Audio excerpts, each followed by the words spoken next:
Hi everyone, welcome back to my channel.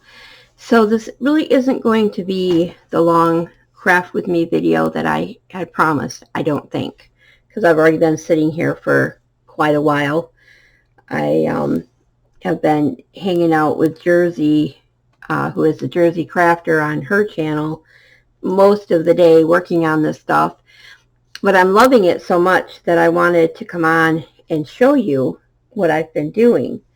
I have quite an extensive wallpaper collection, most of which I got from Aaron Klossner, and I will try to remember to link these people that I mention their names. And I've used it in the journals before, but I've been wanting to branch out and try different things, and so I've been using it with my die cuts today. This was a really hard wallpaper to work with because it's got like this fiber on the back of it, but I still went ahead and kept this fairy that I did with that. And then I've got this fairy. And these aren't for the books I'm working on now, but fairy journals are in the future, so I figured I would go ahead and give it a try. There's that one. I should be putting it on something. Whoop. Let me see. What do I have right handy? Excuse my arm in your face. Oh, those are cutouts. Hold, please. I will be right with you.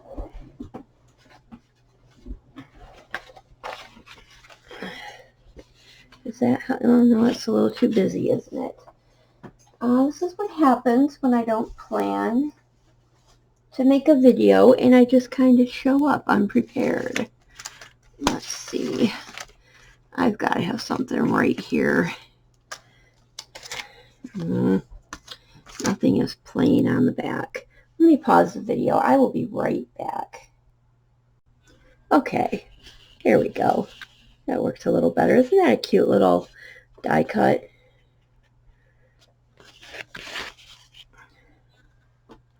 This one is just the same. Here's another one of those little purple fairies. You can see she kind of broke there a little bit, but that's all right. I can still use her.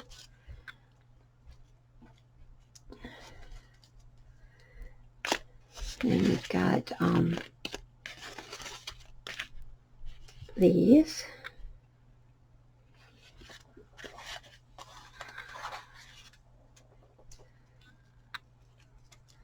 And here's more of that one with some different wallpaper. I just love how you can get such a different kind of effect on those than just using regular paper. You can get texture and color. Isn't that cool? And of course you'll have to glue them on something because they are, you know, a little flimsy. They're not going to stand alone, but then these are just more of the same. And then I did these pockets. Now these are going to be for the journals that I'm working on right now for the ladies at the shelter. These are all the same wallpaper. We don't need to see that. And then there's that one.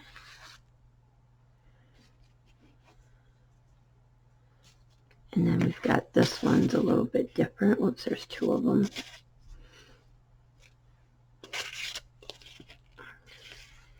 We got that one. And I love this wallpaper. Isn't that beautiful? It's got like a metallic-y shimmer look to it. I got a few of that. And then I have this other die I'm using that's also a pocket, but it's got the roses on it. Isn't that pretty? I think that might be the same paper, but I think it's this paper I have folded up here. Let me see. Yeah, this is the paper. Isn't that beautiful wallpaper? So I'm just really happy to find another use for the wallpaper other than just putting the pages, you know, in the journals. And the other thing I wanted to mention to you guys is I have a Big Shot that, you know, you have to crank. And it's big and it takes up a lot of space and it wobbles my whole table. And sometimes, you know, my hand gets sore using it. And I was watching Monica, who was scrapping for my boys, and she was demonstrating this Anna Griffin Empress Mini. And I thought, oh my gosh, that is the perfect thing to have sit on your desk. It doesn't take up a lot of space. It's an automatic, well, electric, however you want to say it. And it comes with everything. Now, I've used it quite a bit lately, so I've got my plate all tore up. But it comes with both plates, the magnetic plate, and it also comes with, where's my stuff? I've got a pile of dies here that I want to use, I think. Oh no, it's over here.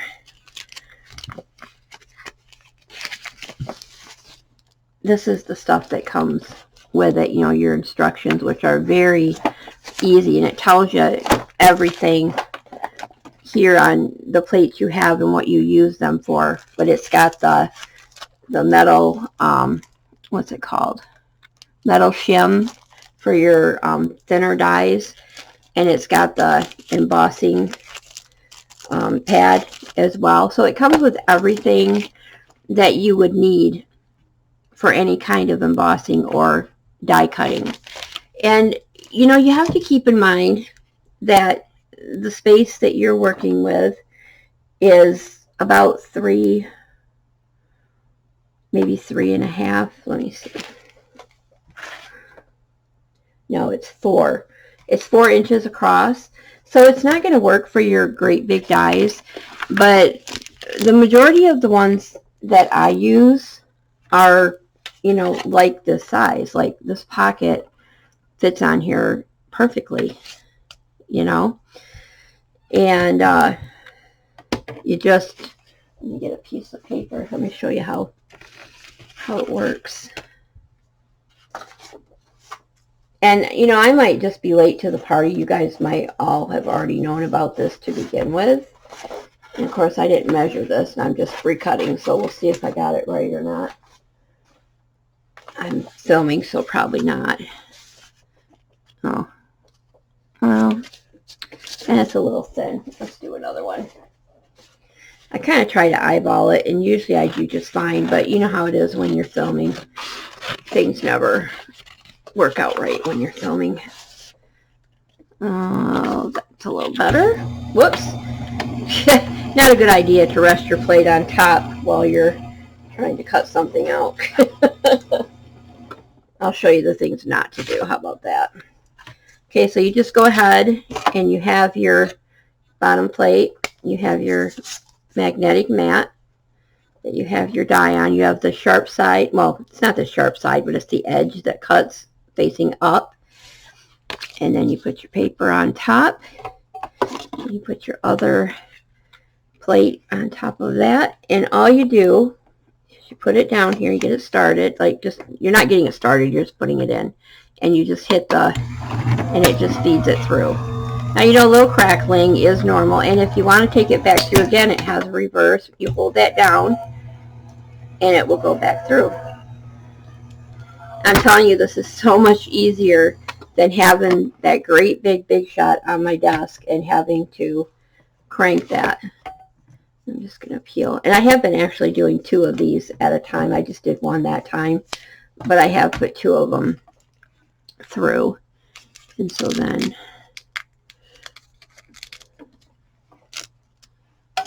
you have your die cut. Isn't that easy? And I'm just going to fold these over because they are for pockets. But yeah, I've been sitting here doing this most of the day while I've been watching Jersey in the bubble, hanging out with her and the people in the box. So yeah, so there's another pocket. So I just wanted to share that with you guys. And also, while I have you here, yesterday I was at my mom's. We were cleaning out the, I'm going to turn that off just so I don't make it run again. We were cleaning out the garage. Well, not cleaning it out, just trying to get rid of a few things that needed to be thrown out. As a lot of you know, my dad passed away and the garage was his domain. So we're just trying to, clear out some things. Wasn't easy. It's not easy throwing away his work boots and, things that, he wore working on the farm and stuff. But anyway, the reason I'm telling you about it is because I looked over at his metal shelf that he had by his tool chest, and I saw a book, and I'm like, what kind of book is that Dad has on the shelf, I thought maybe it was some sort of a farm book or a mechanical book or, something that he might have used in working on farm equipment or something. But I thought, maybe it's something I can use for journaling. We're always on the lookout for things, right? And this is what the book looked like. So, that was interesting enough. I saw that from across the garage. And I go over there and I pull it off the shelf and I open it up. And it is an 1850 Bible. Now, I had no idea that my dad had this in the garage on his shelf. My mom has no idea where it came from. She did not know that he had it. There are a couple like old ads, like this is, and I don't know why this is in here. It's just like a, children's shoes or whatever. I don't know if there is a date that can be seen. I don't see one. But the other thing that's in here is kind of an interesting thing in my family history. My mom, when she was 20, she was coming out of work and an ex-boyfriend attempted to kidnap her. And this is the article that was in the newspaper. This did have a date on it somewhere. November 26, 1962. I was born in 1964. But anyway, it says, it's talking about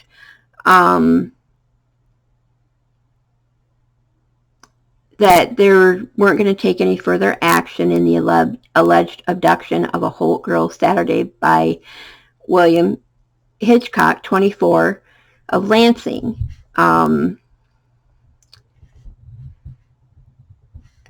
It was just talking about how she took matters to resolve it herself. But the other one, this one, talks about what happened.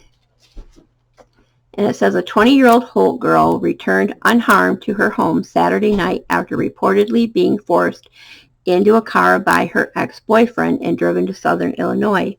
The girl, Sherry Lee Warner, of her address, whatever, told police that at about 7 a.m. Saturday, she was pulled into the car at the parking lot of the hospital where she worked.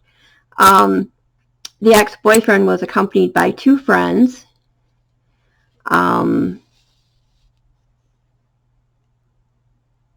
The trio maintained that she did not make the trip against her will. However, he advised the girl to consult with the county prosecutor's office about the incident. After she was inside the car, Hitchcock told her they were going to Mexico where they would be married. The quartet drove for several hours and then stopped to eat in a cafe in a small town near Joliet, Illinois. While in the cafe, she got up from the table and went into a telephone booth to call her mother. Hitchcock objected and a tussle started when he tried to prevent her from telephoning. Someone called the local police who came and restored order. She did not tell the officers she was being forced to accompany the trio against her will. After the officers left, she induced Hitchcock to drive her back to Lansing, and they arrived there about 7 p.m. He let her out of the hospital parking lot, and she got in her own car and drove home. So my mom was already with my dad at this time, and this guy was not accepting, you know, that she was not going to be with him anymore. So anyway, that's just a little funny. It's funny now. It wasn't funny for her at the time, I'm sure, because, you know, she was forced to go with this guy, but I don't think she was worried about her. I don't think she's worried about being harmed, and I don't think she wanted him to really get into trouble. I don't know for sure. It's her story. But anyway, I just thought that was a little interesting thing. And so anyway, in this Bible, there's a page here that has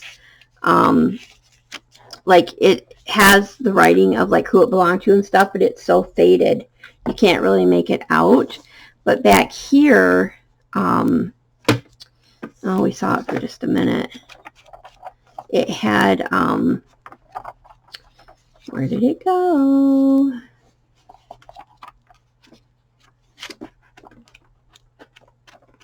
Well, I can't find it now, but it had pages of family history, like marriages, and here we go, family records right here. And so it's, you can see it's handwritten, and it starts 1816, 1831, 1841, 1846, and it has family names. Well, I asked my mom about one of these names because further back, Maria A. Blood died April 1866 at 31 years. But anyway, I thought, Blood, I mean, gosh, that's a weird last name. Well, she recognized that Blood is actually one of the last names in our ancestry, our lineage, or whatever. But she can't remember if it's on her side or my dad's. So we don't know if this might have been his mom's Bible or if it might have been one of her parents' Bibles. But she had no idea that my dad had this on the shelf out there. Isn't that funny how things can happen like that? But I had it, I put it in a bag because it's really, you know, it's falling apart and I don't want it to get any more ruined. I cleaned it up as best I could, but I don't want it to get any more ruined than it already is. But that is not something I'll be cutting up or doing anything with other than keeping it because it's such a cool part of my family history, you know, and I want to look into it more. I did look up the name Blood because I thought that was interesting, and it does come from a Celtic lineage, which I know that we are Irish and Scottish. So yeah, so anyway, I just wanted to share that with you guys real quick because I thought that was such a cool discovery, you know, and for it to have been out there and for nobody to ever have known that it was there, and, you know, not knowing which side of the family it comes from. So anyway, I just wanted to share that with you guys. So that's all I have for today. I don't think you really want to sit here and watch me do die cutting. So maybe if it was alive, that would be different. But I just wanted to show you guys the wallpaper in case, you know, like me, that's not something you had tried yet. And you can see how cool it looks and how nicely it works. So thanks for watching, and I hope you're having a great day, and I will see you all next time. Bye-bye.